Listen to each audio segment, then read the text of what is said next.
What is going on, football family? We are back with another film session, and we had to come in here and talk about Saahdiq Charles. This is a player who was a former fourth-round pick by the Washington Commanders who spent 4 years there before going to the Titans, being awarded the starting right guard job and decided to retire. Now, I'm not sure why, but it did seem like he was going through a lot. Now he is signed with the Dallas Cowboys on a 1-year deal. He has shown some solid things on tape, so let's break this down and see what this player could potentially bring to the team. So in this play here, one thing about Charles, he is an active player and a guy that's always looking for work. And if I'm breaking down the player's film, I like to see what you're doing against top competition. With Jalen Carter, he is one of those dogs that will win against you, but do you have the mental toughness to lock in and battle it out with him in the trenches? And this was one of those reps here that I really like seeing from Charles. So activating the system. So locking on this play here, you know with a guy like Jalen Carter, he is very aggressive, so you got to get your hands inside. The thing is with this type of player, when he can be able to get his hands inside and strike the defender's pecs, there is a high possibility that he can be able to control them. And sometimes all it takes is for you to be that shield and ride these guys outside of the pocket. And the quarterback saw a quick lane to run, and he took off. And when you're playing on an offensive line, you got to get down to the technique things. I'm not saying that it's perfect when it comes down to this player, but usually when he can be able to get his hands inside, just like every offensive lineman in the league, he can be able to win. So this ended up being a solid rep by Charles on this play. Here's another rep that I like where he was able to get his hands inside again and keeping the pocket clean so the quarterback can make a nice throw. So locking on this play here, they engage in contact. I love to be able to see the trench work when it comes down to watching the film, just to see the aggression from both of these players. But as you can see, those hands are inside, and it was hard for Jalen Carter to get through.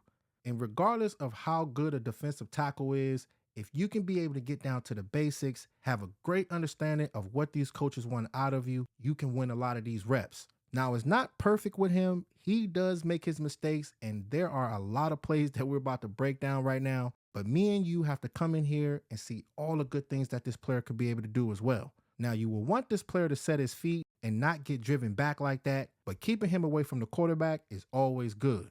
One thing I do like about Charles is his ability to help combo block and peel off to the second level to get in the way, allowing the running back to find a lane and make a big time play. And this is one of those reps here that I will want to see from him consistently, but if you see these kind of plays on film, it shows that he's fully capable if he's locked in. So we go ahead and split it. So zooming in on Charles, you see that the center and the guard are both double teaming Jordan Davis, slowing the defensive tackle down, and he's peeling off to number 41.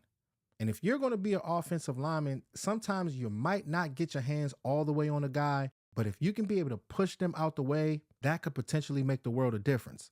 So that double team on Jordan Davis and that second level block gave that running back the open door for a one-on-one and scoring a touchdown.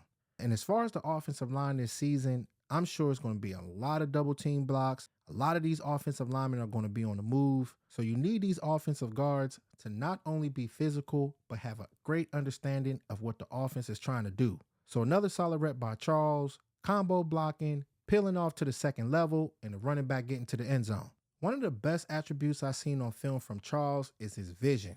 I like the way he attacks the defenders on the line of scrimmage while still having the peripheral vision to see these lurking linebackers, releasing from the defensive lineman and attacking the second level defender before they have a chance to get to the quarterback.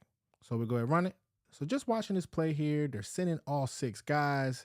He's going up against 95, clashing in the trenches, but he has his eyes on number 52. Sometimes with these offensive linemen, they can get lazy as far as their eyes and end up locking on to just one defender. But when you have double team help and you see a linebacker blitzing, these are the plays here that make the world of difference, because all it takes is half a second for these defenders to affect the play. Here's another rep of him being able to use good vision. So locking on this play here, you see that he's locking in on Jalen Carter and helping out that left tackle, but keeping his eyes on number 94, who is the looper. This is what I really pay attention to when it comes down to film. So by Charles being able to pick up 94, somehow he gets away from Jalen Carter, and he had a lane to be able to gain about 10 yards. It's all about the details when it comes down to the entire offensive line. I know that this player can be able to do this, but consistency is going to be key. And it's the same thing with players like TJ Bass and Brock Hoffman. You will see some good plays from them, but there are some shaky plays as well. That's why I think that the door is wide open for this player to compete, because the film never lies, Cowboys Nation. Here's another rep of him being able to use good vision. We have to bring receipts when it comes down to these players. So locking on this play here, he's clashing with 93. He backed him up a little bit, but 93 hit the deck. So that's when he locked in on a defensive end and gave him a nice stud to keep him away from the quarterback. And it was an incomplete pass on this play. Sometimes these plays like this don't end up working out, but it's good to see your offensive lineman going out there and getting active. And we all know in the NFL, there are so many wicked stunts. You got ET stunts, you got TE stunts. So these offensive linemen, they have to be on the same page. And by seeing this player's film from time to time, he does good. Another thing that I like to see from Charles is his ability to rip down players and completely remove them from out the play. It's honestly about the defender being clumsy and Charles seeing it and capitalizing off of their bad movements. And usually when this does happen, it could potentially open up doors for chunk plays. So we're going to spin it. So locking in on Charles, you see that defensive tackle, he's hesitating and he gets clumsy. And with this kind of player, from what I evaluated, if he does see a defensive tackle making a mistake, he is strong enough to be able to serve pancakes. And a lot of times that happens because these defensive tackles, they get overly aggressive or they're lunging and they end up losing their footing. And with Brock Hoffman, he's another one of those players that does this as well. And by that defensive tackle being completely removed out the play, it could potentially make the world of difference on a rep. Here's another rep here of him ripping down Jalen Carter. So looking at this play here, you see that they engage. With Jalen Carter, he's putting his weight down. Charles uses this as his advantage and knocks him right in the dirt. And a player like Dak Prescott, if you can be able to give him a little bit of time with players like CeeDee Lamb, Dak has the ability to be able to boogie. Hopefully they can be able to pick up another wide receiver in the draft, but eliminating the defensive lineman could allow these offensive players to turn up. So solid rep by Charles, going up against Jalen Carter and using his aggressiveness as leverage. So here's the final play of him being able to rip a player down. Told y'all it was going to be a lot of plays on this video. I couldn't do the fancy intros because there was so many plays to show you guys. So I didn't want to make this too long, but bear with me. So locking on this play, looking at Charles, his hands are on the outside. You kind of want to be careful with that, but you see the power being able to quickly eliminate that defensive tackle out the play. And the other defensive tackle was eliminated as well and ended up tripping. But it all started with Charles getting that player out of there. So seeing this player having reps of him getting his hands inside, removing players from out of the pocket, combo blocking and getting down to the second level, showing good vision, as well as being aggressive and ripping down these defensive linemen is good to see by Charles. While Charles does show good technique at times, his inconsistency is a problem. Here we see him getting beaten by a bull rush, which leads directly to the quarterback. When he is faced with a powerful straight ahead rush from a defensive lineman, he struggles sometimes to maintain his anchor and balance. I saw some reps where the defender didn't affect the play, but when he engaged in contact, he backs up a lot trying to find his ground. So this is something that he needs to work on consistently. So we'll go ahead and run it. So zooming in on Charles, he's lining up against number 91. You see that he's chopping and he attempts to bull rush. And you could tell from the beginning of the play, as soon as number 91 engages in contact, it completely shocked Charles and he was never able to find his footing. And that's part of the reason why I wanted to start off with his good plays, because he does show a lot of good things out there. I've seen him defend a bull rush, club moves, swipe moves, and he's been solid on some of these reps. But making sure you strike inside, you set that anchor, because usually when you could be able to do that successfully, it's going to make things harder for these defensive linemen. Here's another play where he actually get his hands inside, but wasn't able to set his feet against Jalen Carter during the bull rush.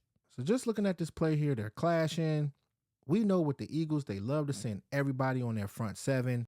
But with Charles, he does have his hands inside this player. He didn't set his feet, and Carter was able to disengage. Now, he wasn't the first defender there to get to the quarterback, but he got his licks in as well. So we cannot stress this enough when it comes down to the offensive line. Technique is key. You do not want to do things to get your quarterback blasted, because that could be the biggest difference of the season. And with Jalen Carter, he's one of those bullies that you will win some, but you're going to lose some. But you definitely want to win more than you lose. But as far as coaching, if you can be able to get this guy ready to go, I think that he can be effective, because a lot of these bull rushes that he's getting beat with, he has shown that he's fully capable of defending it. So I am definitely going to keep my eyes on that once they get to training camp. Not only that play, but you also see him having trouble against defensive tackle's first step, tricking him and getting him out of position for Carter to use a club move and generate pressure. So locking on this play here, you see that first step from Jalen Carter, such a strong player, but stepping to the left and giving him a club move. The good thing about it is Jalen Carter jumped too early. He never got to the quarterback, and Charles was able to use his body as a wall and keep the quarterback safe, scrambling out the pocket and getting the first down. And nowadays, with these defensive linemen, they're so dangerous and athletic with their first step. You can't be those offensive linemen that's thinking too much baiting, because Jalen Carter has the ability to quickly put you in the mix. Here's the last bad play where he gets put in the trick bag again with the first step and isn't able to set his base. So running this play here, just watching the movements from number 93. The thing is, I got to keep it real with these defensive linemen with the Eagles. They're very athletic and they're aggressive. So you got to make sure that offensive line is right. But seeing that first step to the left, selling like he's about to go that way, and attacks the right side. And as you see Charles, you can see that he's fighting, but he was never able to get set, and the defender was able to touch the quarterback.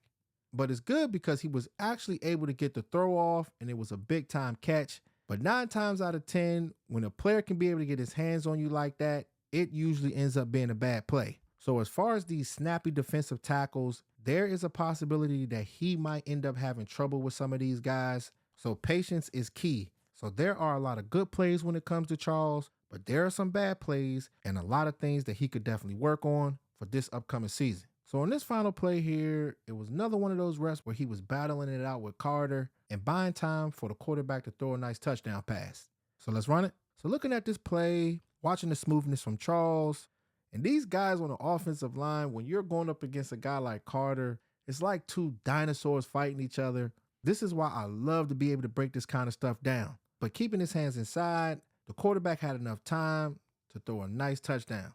And there are questions about why he ended up retiring. I'm hearing that he was going through a lot of things. So hopefully coming to the Dallas Cowboys, with his ability and what he has shown on film, I think that he'll be a nice addition. But being a sponge and getting down to the technique things will make a world of difference if he's going to make some noise this season. But it's always good to add depth and competition on the offensive line. So with TJ Bass, Brock Hoffman, Saahdiq Charles, there will be competition at that guard position, but usually when you can be able to continue to bring in more guys, it will bring the best out of you. So personally, I grade this addition a C+. The reason why I give it a C+ is because he has shown some great things, but there are things that he needs to work on.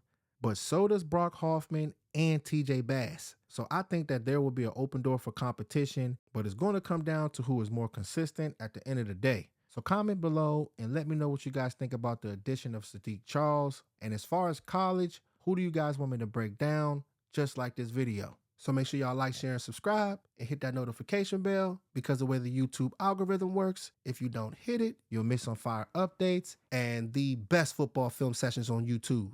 All right, football family, talk to y'all soon. Gone.